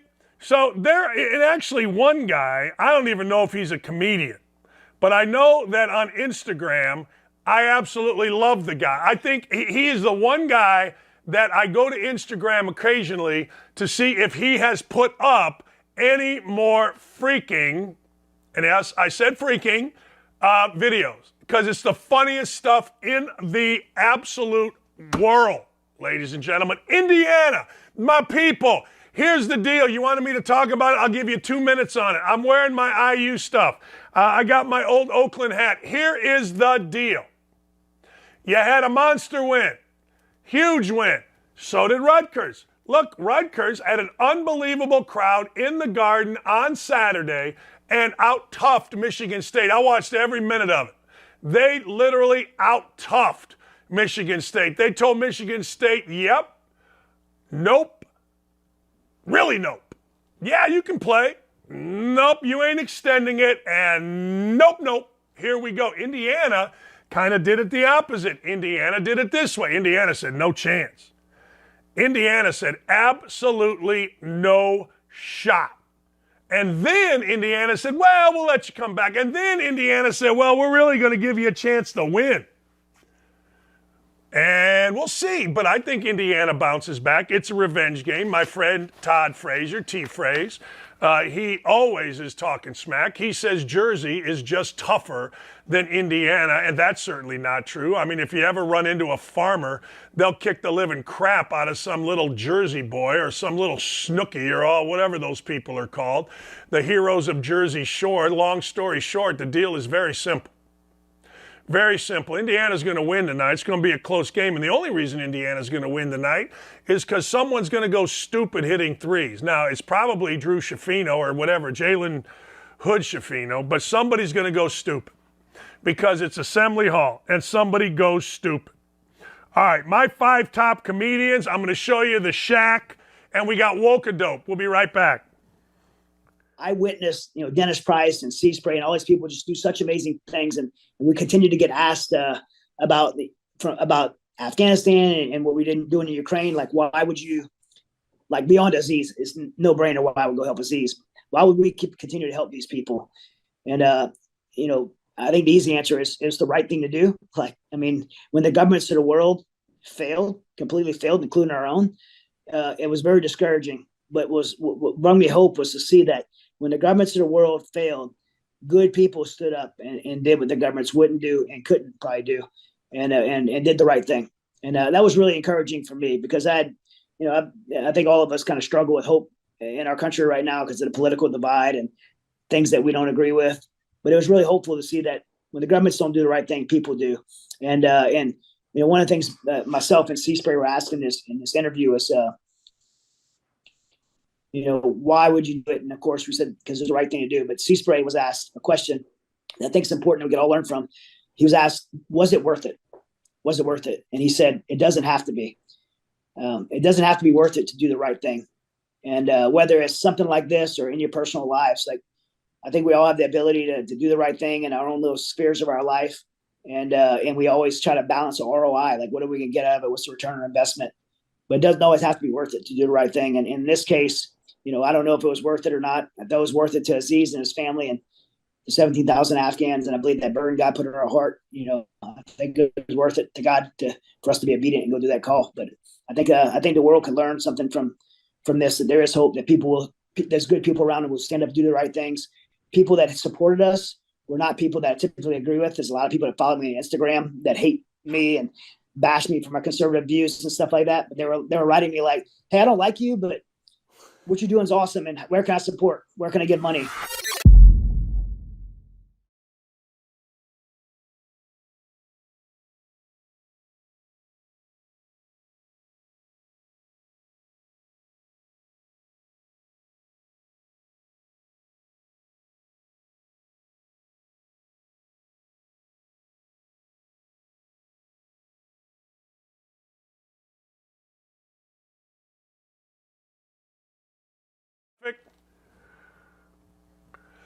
Hey, look, usually today I give a top 5 list, and you would think the top 5 list would be about sports, but I got to tell you, one of the things that I enjoy doing in my spare time, which I also got to tell you, I got a ton of spare time. Like my brother told me I need to start my own radio network. That seems crazy. But anyway, so what I do is this. I love watching comedians. Like, I got to tell you, Ed O'Neill in Married with Children is about as funny a guy as there's ever been in a sitcom. Same with Billy Crystal in Soap. I mean, I don't know if you ever watched Soap, but Soap is arguably the funniest TV show ever. A lot of you won't get it. A lot of you will be offended. It actually was a groundbreaking show, as it had the first full-time gay character, Jody, who was played by Billy Crystal, on the show. It was fantastic. It was as good as it possibly could get, and I would argue there has never been one as good. Early MASH, very good. But let's talk about it. When we go through and discuss comedians, everybody has their own tastes. I've always said this.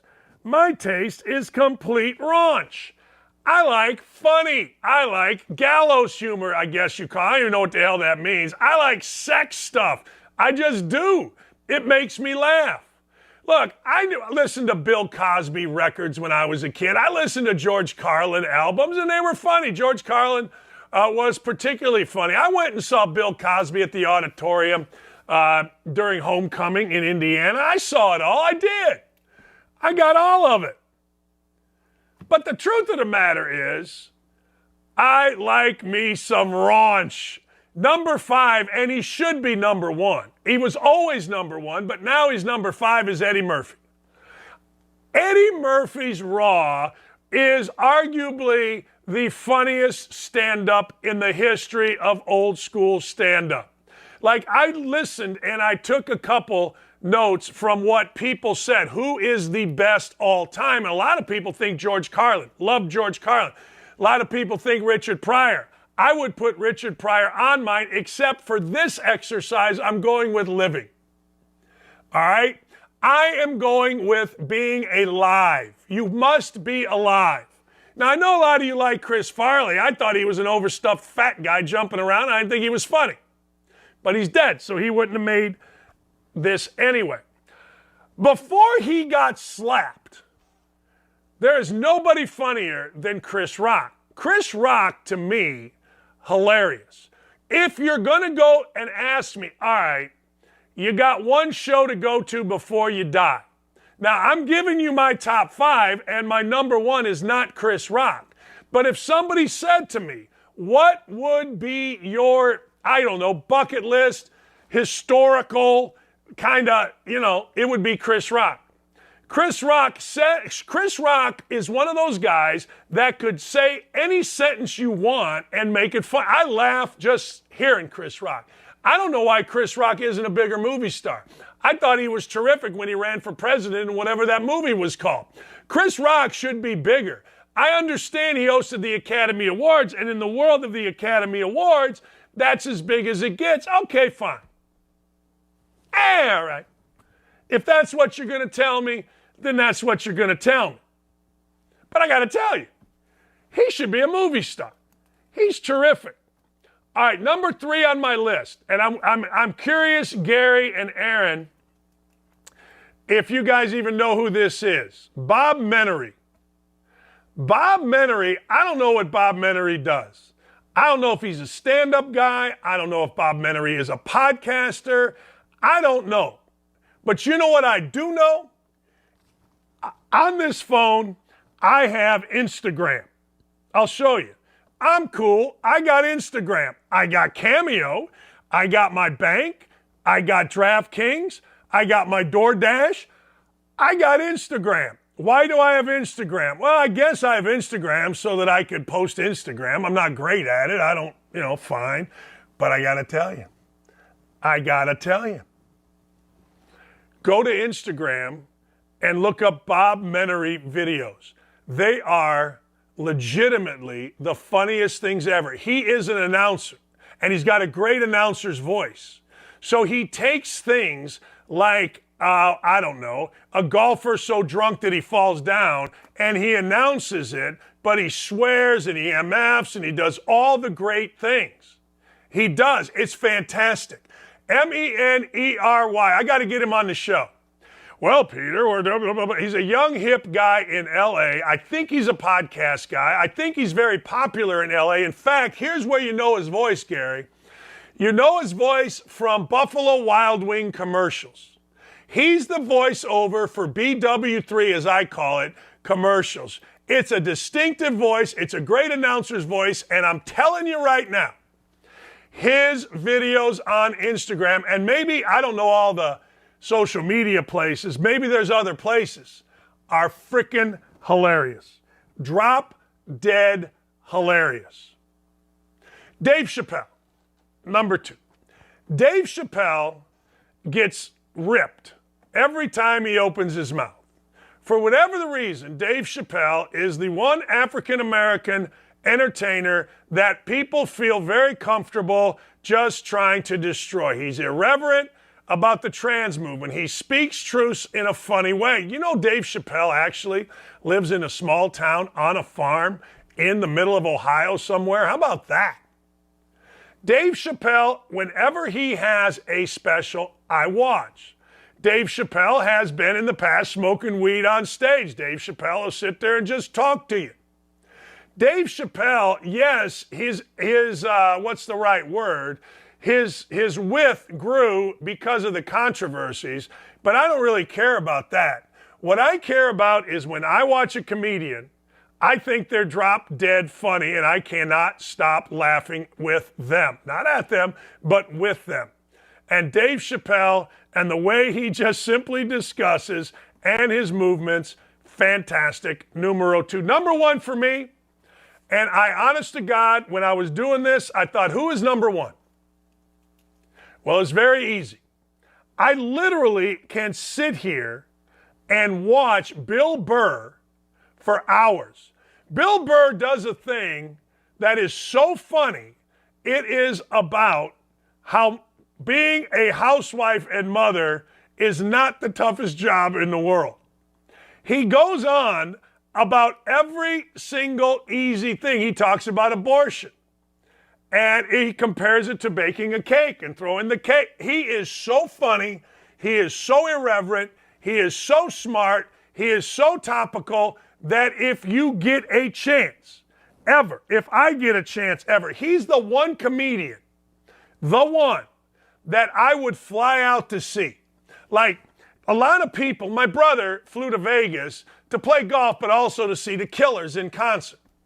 Now, I don't really know the Killers, but I get what he did there. He wanted to see a group. It's in Vegas. He flew out. Lee and I went to Jersey to see, who did we see? Kool and the Gang opened up for Kid Rock. Actually, Uncle Kracker opened up for Kool and the Gang, who opened up for Kid Rock. It was an amazing show. We flew out there. We did it up first class. In fact, this year, always wanted to see Nickelback. Don't care how you feel about Nickelback, but they're coming here. So once a year, my wife and I, we do a concert first class. We get a limo or a driver. We get VIP seats. We do it up. And I'm trying to do that for a Nickelback / Brantley Gilbert show here in Indianapolis. Can't wait. But I don't think I would ever do it for a comedian. At least I never thought about doing it for a comedian.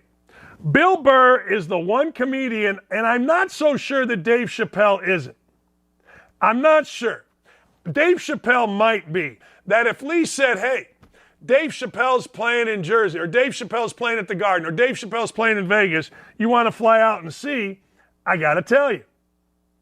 No, Rudy the Boxer, killing a baby. Yes, actually, Rudy the Boxer. He does make the analogy to a cake. Now, I get it. You can get all indignant on the YouTube chat. But yes, watch it. Get back to me. Let me know what you think. There you go. Hey, Dan, didn't Bill Burr officiate Big Ten games for years? No, dummy. That was Jim Burr, legendary for throwing Coach Knight out of an exhibition game against the Russians, and Coach Knight pulled the team off the court. Yeah, that's right. That's how we did in Indiana. You throw our leader off, we're walking. That's it. That's all. So if you get a chance, go check out Bob Menery and Bill Burr if you haven't. You're going to freaking sit there and do this. And laugh your face off. All right. I talked about announcers in our early segment. I talked about the fact that the children of the Big Ten Network got all cranky with me yesterday. I talked about the fact that, oh, by the way, there's nothing interesting in the world of announcing now that I am not announcing. And we all understand that because, well, frankly, I make things fun. I just do. And I tell you things that others won't. Like yesterday, I told you, don't give me that crap about Edie telling Braden Smith or being a leader. Braden Smith should have smacked him in the head and said, I got this, big boy. Anyway, it's a nothing burger, but little announcer boys and girls lost their mind. Why? Because little announcer boys and girls and little blogger boys and girls, they do what little announcer boys and girls do, which is try to keep everything here. Oh, which way's the wind blowing? What great leadership. Yay, Ron. I'm the only guy in college basketball. Seth Greenberg doesn't do it as controversial, but he'll tell you. I'm the only guy that shoots you straight. Maybe that's why I'm not in college basketball anymore. But anyway, having said that, the one announcing group that keeps it 1,000% great is Shaq, Kenny, and of course, the great Charles Barkley with Ernie Johnson as the ringleader. Here is arguably the greatest clip in the history of halftimes. Get your boy out of here, y'all. Oh, that was bad right there. That was bad. That was bad. All right, kid. Yeah, I'm all right. I'm all right.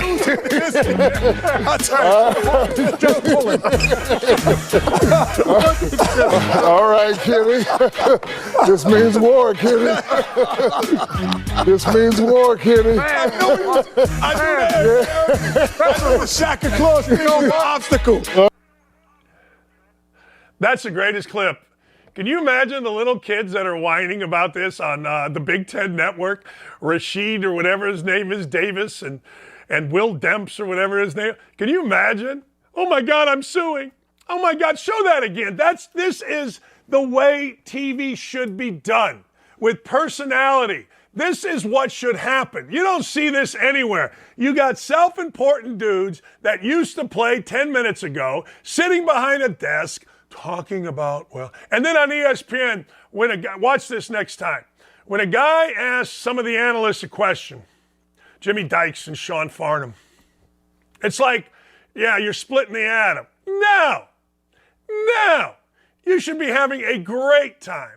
And the audience should have a great time with you. Show that again, because a lot of people missed it the first time. It's freaking awesome. Get your boy out of here, y'all. Oh, that was bad right there. That was bad. That was bad. All right, kid. Yeah, I'm all right. I'm all right.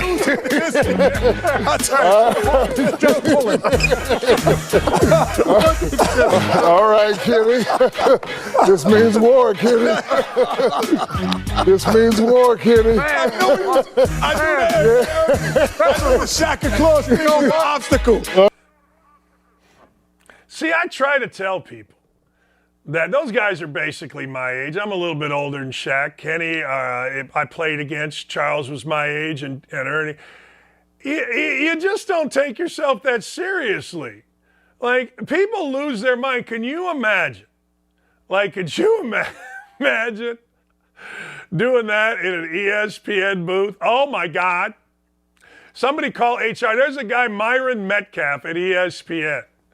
I remember a couple guys at ESPN called me. What's the deal with this Myron Metcalf? I just sent a tweet that didn't agree with him, and he ran to HR.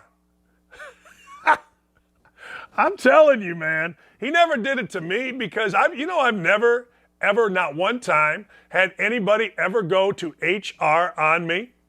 Now, there's a lot of young ladies when I was single that I could have gone to HR on because, But no, nobody's ever done it. But with Myron Metcalf at ESPN, oh my God, he disagreed with my tweet. Racist! HR! That, ladies and gentlemen, right there is how TV should be done. The guys on the screen having an absolute freaking blast. And nobody gets upset, nobody's ego. The only thing they get upset about, and it's real, is when Shaq, maybe, and Charles go at it about the greatness of certain players. I mean, now all you got is vanilla.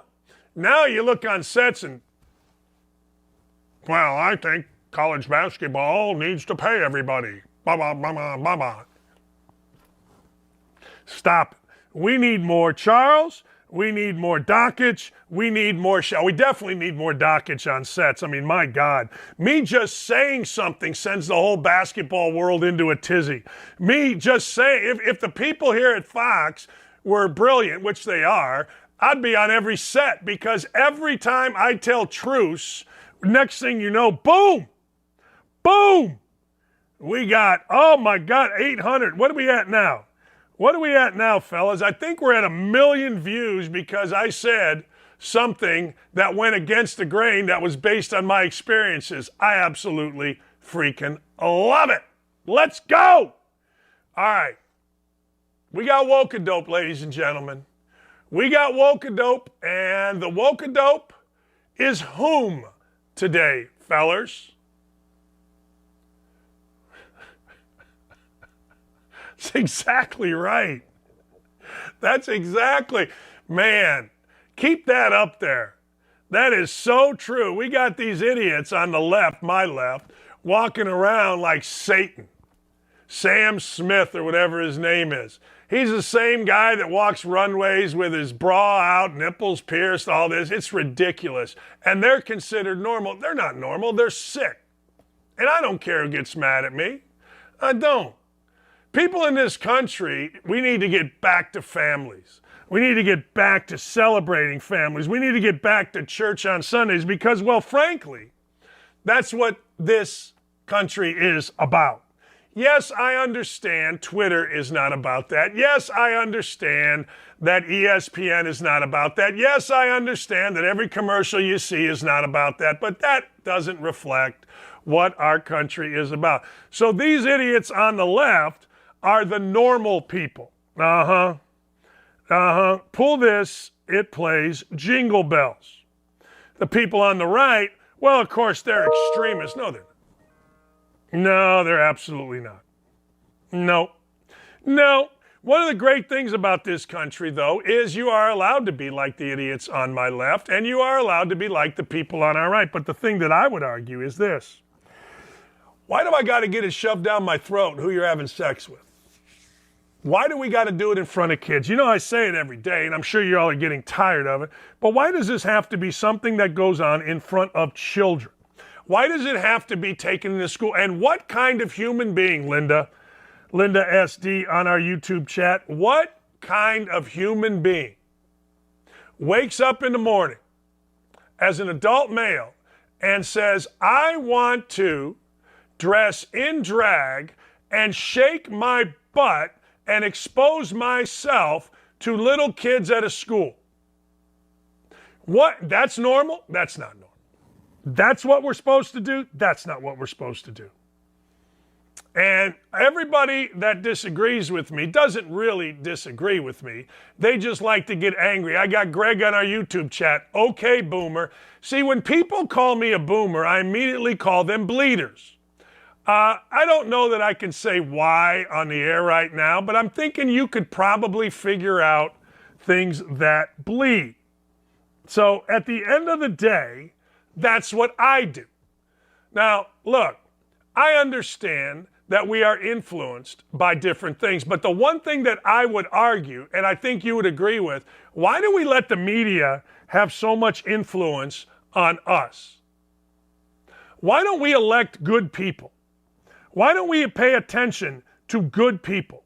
Why do we let Slappy Johnny and the rest of the crew on the nightly news or at Nike or at whatever advertisers are telling us that we're all bad people? I don't know if you saw this, but Disney put out a freaking thing where basically they hate white people. That's basically what it's saying. It makes white people try to feel bad about themselves. Okay. All right. Well, at the end of the day, that's fine. At the end of the day, hey, feel how you feel, but if you don't agree, then don't go to Disney. I mean, that's pretty simple. I mean, I don't know why anybody would want to have me at a place where they hate me. You know what I mean? I don't know. So at the end of the day, do yourself a favor. Pay attention. Pay attention to what's going on. And if you don't like what's going on, don't support it. Like you're a Colts fan. If you don't like Jeff Saturday as a coach, don't support it. How do you support it? Well, sponsorship, season tickets, buying their gear, don't support it. It's very simple. But we let all of the bad people with divisive ideas infiltrate us. And I got to tell you, what are you going to do?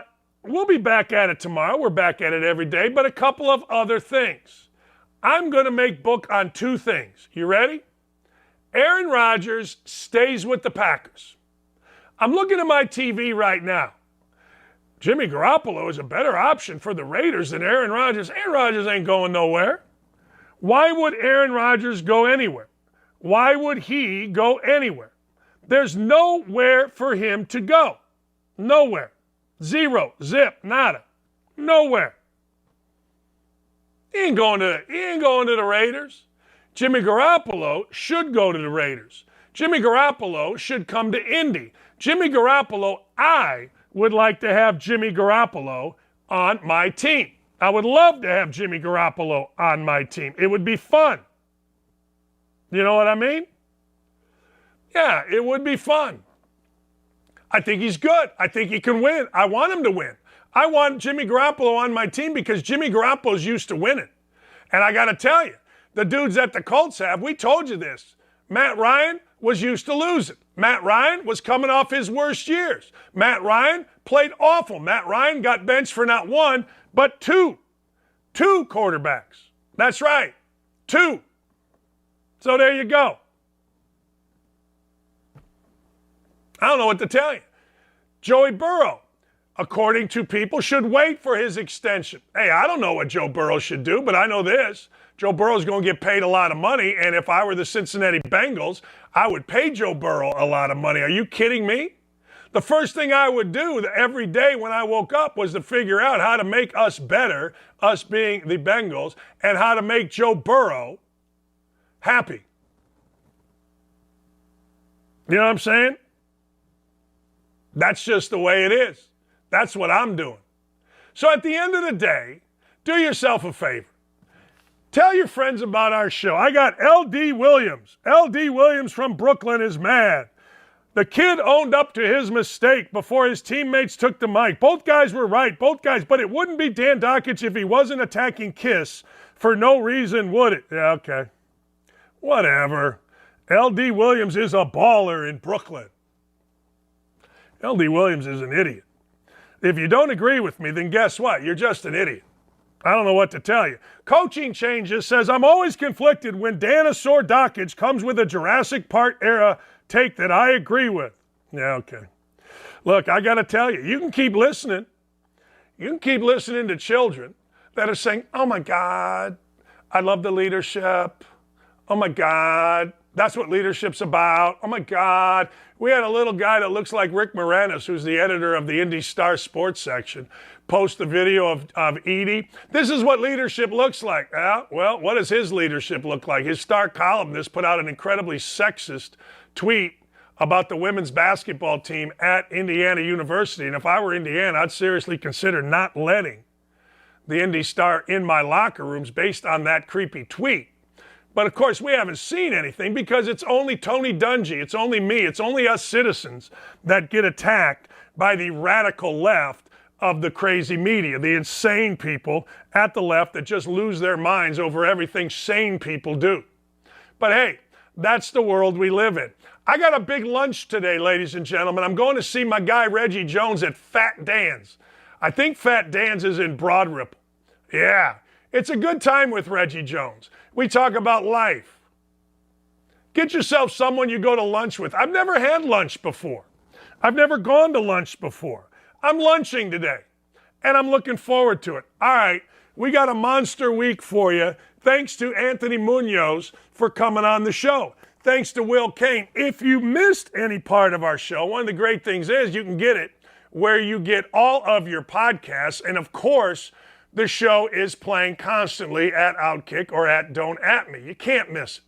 It's the greatest show you've ever seen. It makes you crazy. If I were to ask you, last thing, this is what we're going for here. If I were to ask you on the YouTube chat, is our show a sports show or not? What is our show? What is it? I don't know that it's a sports show. I think it's a sports kind of show. I do. I think it's, I don't know, kinda, sorta, maybe a sports show, but I'm not sure. Is it a political show? No, not really. But one thing that you get into when you talk a little bit about politics is, well, that's all he ever talks about. Yeah, okay. All right. Yeah, okay. Is it a social commentary show? I think that's accurate. But that's one of the goals here. We don't want to be defined. We'll talk sports, and we'll talk sports more than anything else, obviously, because, well, let's be honest, I'm a sports talking savant. I give you takes no one else can because people are so ingrained at being woke or not ruffling feathers. Let me ask you a question. Next time you think about, man, I don't want to ruffle feathers, whose feathers you worried about? Think about the people that get mad at you. And then give it a second thought, like, am I really upset about that person disliking me? Am I really upset about the Indy Star? The guy with the Indy Star who I know and has shown itself to be racist and sexist? Am I really worried that that guy wants to write an article about me? Don't worry about it. Hoosiers tonight, take them on the money line. If you go to my Twitter account, you, ladies and gentlemen, will get a great parlay because I, ladies and gentlemen, am on fire. Tomorrow I'll tell you the story about how I lost my wallet door dashing in one of the toughest neighborhoods in Indianapolis. I fell down. Not on purpose. Missed a step. I'll tell you about that tomorrow. Have a great afternoon, everybody.